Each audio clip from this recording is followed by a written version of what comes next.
Neurodeck, published by Goblin Studio and developed by Tavrox Games, is a game that has a lot of interesting ideas. It's a roguelike deck builder where you use cards that are linked to your emotions to take on enemies, manifesting as phobias. It has incredible atmosphere and unique concepts, but ultimately is haunted by issues that bring down the overall experience. Now, I have to start by admitting that I don't really like deck building games. I've dabbled in Magic the Gathering, but I lost so many games of Commander that now just hearing the word stack sends shivers down my spine. Thankfully, Neurodeck prevents the prospect of building your deck from becoming too disconcerting for new players like me. Through the game's roguelike progression of giving you cards gradually and the game clearly telling you what the phobias will do next turn so you can prepare. Well, most of the time, but we'll get back to that. You'll start every run of Neurodeck by choosing between the two playable characters and one of their unique starter decks. Then, when you dive into the subconscious maze, you'll be tasked with fighting off randomly selected phobias one at a time, pausing after each one to select one new card, take personality surveys to collect traits, exercise to improve your stamina or hit points, unlock new cards for subsequent runs, and other activities related to self-improvement, all while trying not to lose. In a much appreciated effort to prevent players from being too overwhelmed, you start the game with only one character and one deck of cards that you'll be building throughout the game. Then as you beat the game, you'll unlock more and more. It's an addicting little loop.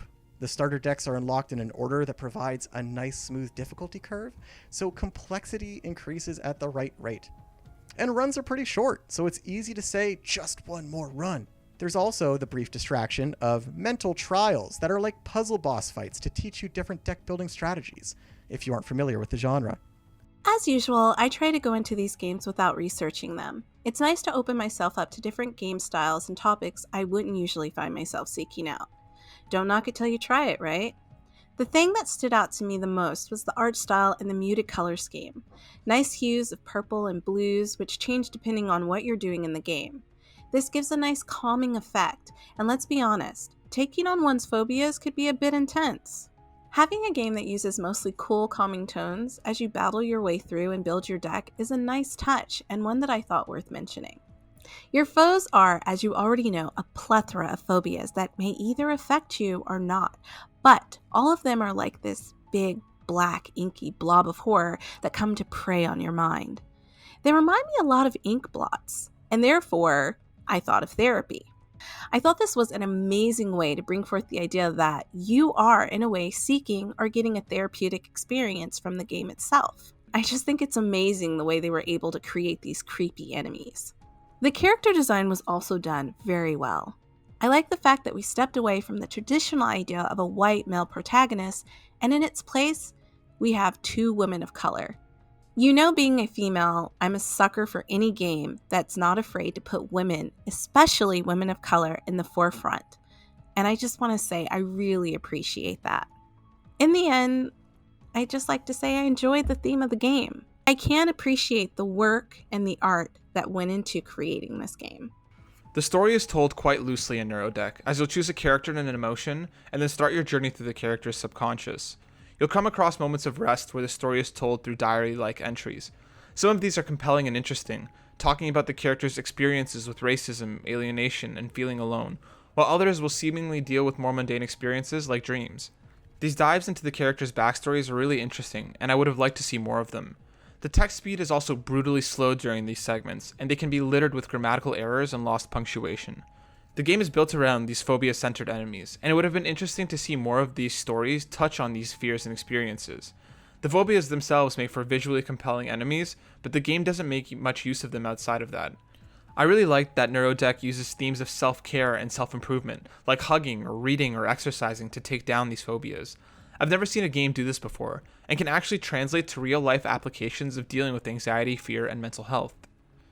Unfortunately, look deeper and you'll find some issues beyond the phobias you have to face. This game has a lot of bugs and inconsistent system interactions and confusingly explained systems that really affected my experience. I found multiple spelling grammar mistakes. When I tried to equip traits, the user interface didn't match what I was clicking. the map of the subconscious maze wouldn't scroll properly, so I didn't know how far into a run I was. And the game would tell me I unlocked things that I already had. However, those problems are superficial. What really frustrated me were some problems that affected whether I lost or won a match. For example, Jupiter has an ability called Meditate, where if you meditate 5 times, you get another turn to go again before the phobia does. Unfortunately, whether the game registered that my power activated or not was a complete crapshoot.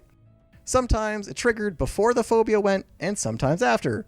So I couldn't properly plan for the phobia's attacks because I didn't know if I could trust my ability activating.